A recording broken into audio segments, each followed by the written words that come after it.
by popular demand, let me show you how to make your side delts get freaky. All right guys, I've shown you rear delts. Let's move on to that side delt, because as we all know, the other part that's making our shoulders look freaky is gonna be making that side portion of your shoulder pop out and stick away from us. So let's start to talk about some form and function of how I've learned to maximally stimulate that with a dumbbell side lateral, because that's what we're gonna get after here today. So what I was just telling Chaz about we wanna capture on film first is my first motion. Imagine me having dumbbells in my hands. I'm gonna have them in a minute, but I also wanna show you, envision me before I start. Most people, they wanna get, and I'm gonna show you from the side, most people get the weights back here and they do side laterals from that position, okay? That is not a bodybuilding pose. Guess what is? A front relaxed, so I'm here.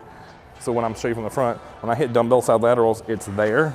All that is a front relax. All I'm doing is simply just raising my chest, so I'm here, bam, front relax. So that setup you have to nail, because you can see that bulging through my shirt, right? I'm not even pumped, and you can see it through my shirt. So that's step one, get over the dumbbells, and here.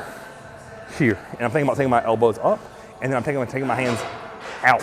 So I'm trying to get my hands as far away from my body as possible, not thinking up, because that's what that does. And most people start going up, they start thinking trap here, right? I want to get the hand away from my body, and that's going to get my side delt activated and keep my traps out of it. We want to think about keeping my shoulder down and then just taking my hands out. So let me show you some reps of that in action. Okay, I'm over the weight here, and then bam, I'm out. I'm out, just like that. 2, 3, 4. I'm gonna show you from the side so you can see that my wrist is below my elbow.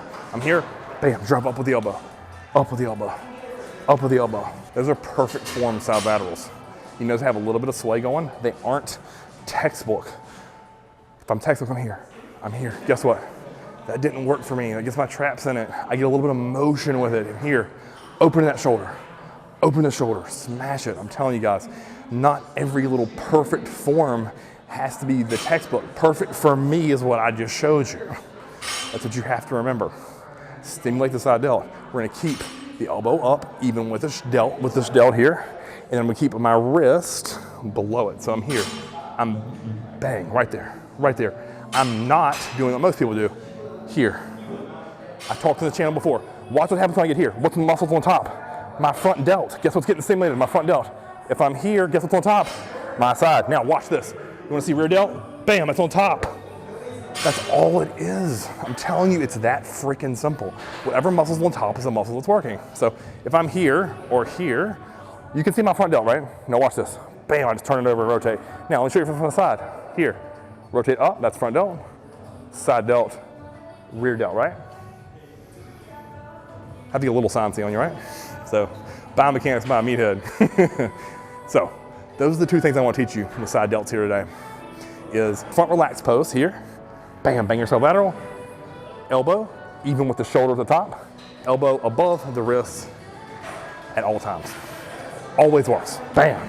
I'm telling you, it takes a little bit of practice. It's gonna feel very, very unnatural at first, but once you begin to nail that, it's money every freaking time. Now, people are gonna say, oh, well, Chris, when I do dumbbell side laterals, the tension is lost here to here. And they wanna do side laterals like this, right? To me, when I'm here, I'm still getting tension because the dumbbells are pulling me down. Gravity is pulling me down, which guess what that does? Stretch and elongates the shoulder. If you want to work that stretch position, you see me do dumbbell partial side laterals. So I take heavy dumbbells. Let's say I have 20s here. I probably grab 50, 55, 60s for my work and just do partials right here. Bam, right there. I'm telling you, you do that. Just try it. 3 sets of 30. After you do 3 sets of 12 to 15 of those, tell me your side delts don't look different. Instantly. I'm telling you, instant. You'll be like, who in the hell's shoulder is that in the mirror? It's mine, because I just taught you how to train them properly, right? So focus, guys. If you want side delts to grow, we have to work it through a full range of motion. And again, we are weaker from here to here, right? That's why I have the 20-pound dumbbells here today. Then for the heavy partial side laterals, I'm gonna use double the weight that I'm using for my side lateral form to get those partials out of the bottom for higher reps. 3 sets of 30. The last thing to finish up here. People will say, when do I sequence it? When do I do it? How many times can I do it? Okay, here's the secret that worked for me. I'm not saying this work's gonna work for everyone, but this worked for me and literally thousands of my clients. We do shoulders after chest, and we only do rear and side delt movements. That's it. I do 0 shoulder pressing. I used to do tons of shoulder pressing. Guess what? Guess what happened to me? My shoulders were freaking small and pathetic. They looked like absolute garbage. But now that ever since I started with John and he took shoulder pressing completely out of my program, guess what? My shoulders went, grew, blew up. People are like, oh man, that's your best body part. Weird, right? No, it's not, guys. That's how I grew them. I'm not saying it's gonna work for everyone. Some people need pressing. And if you feel like you're one of those people, please, by all means, do it. Ignore this video and move on. But I'm telling you right now, for me, what worked and what I've seen work over and over and over again is nailing side and rear delts after you train chest. In our chest exercises, we do mostly all pressing. So you do most of your pressing for chest, specifically for your upper pecs, which is also gonna pound the front delt. And then you get into shoulders and you just see how much burn, pain, and torture you can take with the higher rep range. So with shoulders, I like anywhere between 6 and 9 sets total. And I'm speaking specifically about working sets. And then from there, rep range, I like anywhere between low end of 12, high end of 50. You heard that right, 50 reps. You have to fight the burn. It's how much pain you can take. I'm telling you, once you learn to fight that pain, endure how miserable it's gonna start burning on you, the next thing you know, you're gonna look in the mirror and be like, man, whose delts are these? And they're gonna be yours. Until next time, Chris Evans TV, like, share, subscribe, comment below. Thanks, guys.